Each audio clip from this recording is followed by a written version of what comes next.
Hey, welcome to HOWZA channel. In today's tutorial, you will learn how to enable the new boot animation in Windows 11.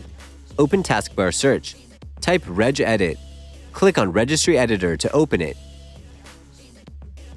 Click on Yes in the pop-up window. Go to hkey-local-machine folder, open System folder. Go to Control Set 001, open Control folder. Right-click on the Control folder. Choose New Key from the list. Name it BootControl. Go to the right side of the window. Right-click on there and choose New Dword 32-bit from the list. Name it BootProgressAnimation. Double-click on it. Set value data to 1. Click OK. That's it. Thanks for watching the video. Please like it and let us know if you used any of our tips and tricks. Subscribe to our channel. We upload new tutorials every day. See ya!